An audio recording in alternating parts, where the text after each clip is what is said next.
Halo, apa kabar pemirsa? Berjumpa kembali dalam Warta Parlemen, informasi aktual seputar parlemen. Bersama saya, Uki Abdul.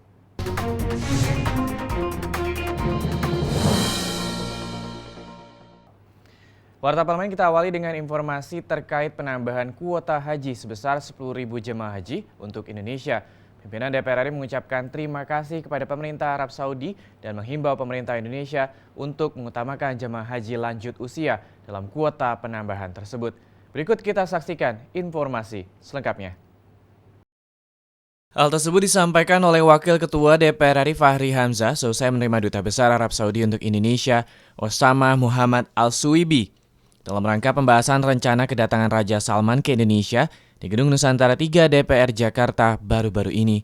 Fahri mendorong pihak penyelenggara ibadah haji yang terkait, baik itu dari pemerintah Republik Indonesia maupun Arab Saudi, bisa bekerja sama dengan baik untuk meningkatkan pelayanan bagi calon jemaah haji dan demi terwujudnya pelaksanaan ibadah haji yang kondusif.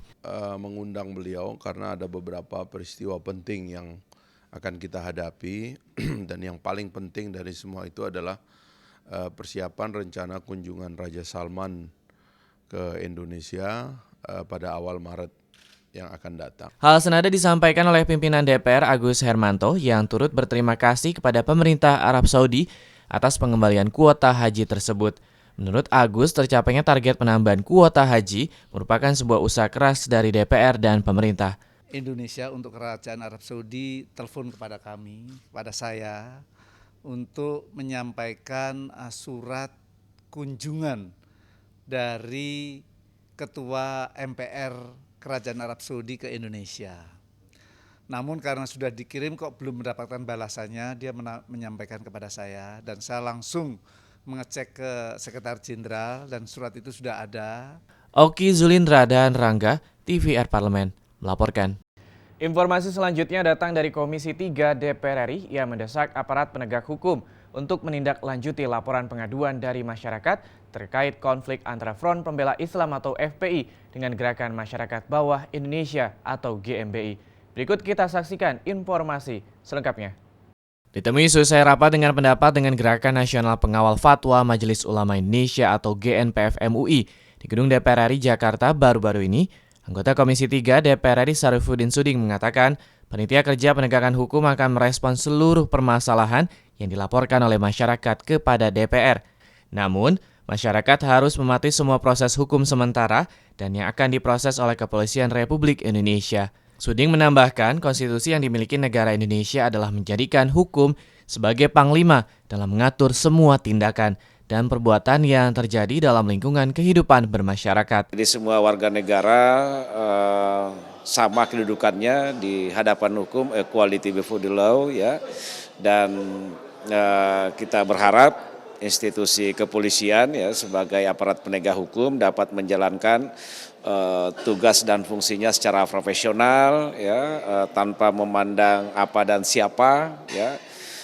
Semua pihak yang memang memiliki bukti yang cukup itu harus diproses di hadapan hukum tanpa harus gentar terhadap berbagai macam tekanan, pengerahan massa dan sebagainya. Saya kira kita negara tidak boleh kalah ya dalam konteks penegakan hukum dengan hal-hal seperti itu.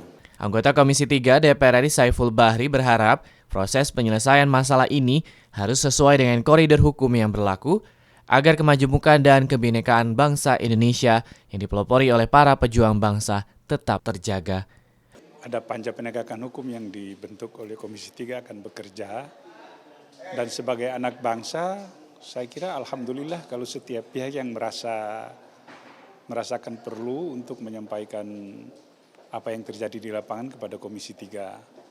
Dan Komisi 3 akan menindaklanjuti sesuai dengan prosedur hukum yang berlaku. Yang kita takutkan adalah ketika prosedur hukum itu tidak berjalan sebagaimana mestinya. Jadi ini adalah setiap baik pihak kepolisian, pihak FPI maupun GMBI, mereka punya hak yang sama untuk datang ke Komisi 3. Ajib Chania Godan Aang, TVR Parlemen, melaporkan. Warta Parlemen kita tutup dengan informasi dari Komisi 9 DPR RI yang dalam upaya mensejahterakan kehidupan masyarakat, terutama buruh. Komisi 9 DPR RI mendesak pemerintah segera mengimplementasikan rekomendasi Komisi 9 DPR RI terkait peraturan pemerintah nomor 78 tahun 2015 tentang pengupahan.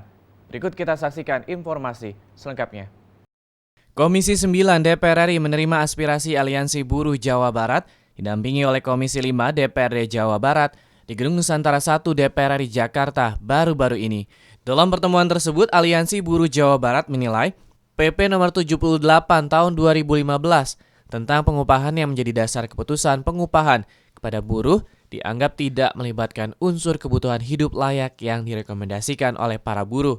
Menanggapi hal tersebut, anggota Komisi 9 DPR RI Oki Asokawati menjelaskan, rekomendasi Komisi 9 telah disampaikan kepada pemerintah untuk mengevaluasi atau mencabut PP tersebut. Pasalnya, kenaikan upah yang dirumuskan dalam PP tersebut hanya berdasarkan laju inflasi dan produk domestik bruto tanpa menyertakan unsur kebutuhan hidup yang layak. Betulnya terkait dengan PP pengupahan itu, Komisi 9 sudah memberikan rekomendasi kepada pemerintah agar dilakukan evaluasi, tepatnya dicabut PP pengupahan tersebut. Mengapa? Karena kalau kita melihat kenaikan upah minimum itu baik provinsi maupun ke kabupaten kota per tahunnya itu berdasarkan rumus. Rumus yaitu berdasarkan laju inflasi dan produk PDB, produk domestik bruto nasional. Sementara itu, anggota Komisi 9 DPR RI John Kennedy Aziz mendesak Kementerian Ketenagakerjaan untuk segera mengambil langkah efektif terkait aspirasi para buruh dan juga rekomendasi perihal pencabutan PP 78 tahun 2015. Menurutnya, seluruh pengaduan yang diterima oleh Komisi 9 dapat menjadi bahan evaluasi Kementerian Ketenagakerjaan untuk mengambil langkah atau kebijakan yang pro rakyat. Kalau seumpamanya masih ada pengaduan-pengaduan dari bawah ini, berarti memang apa yang telah direkomendasikan oleh Komisi 9 DPR RI belum dijalankan oleh pemerintah. Dapat saja kita nanti pada satu kesempatan pertama kita melakukan rapat kerja dengan pemerintah, dengan Kementerian Ketenagakerjaan, kita akan follow up, kita akan pertanyakan sampai sejauh mana rekomendasi daripada Komisi 9 itu dijalankan oleh Kementerian Tenaga Kerja atau Kementerian lembaga terkait. Panji dan Rizky, TVR Parlemen, melaporkan. Demikianlah Warta Parlemen edisi kali ini. Terima kasih atas perhatian Anda. Wassalam.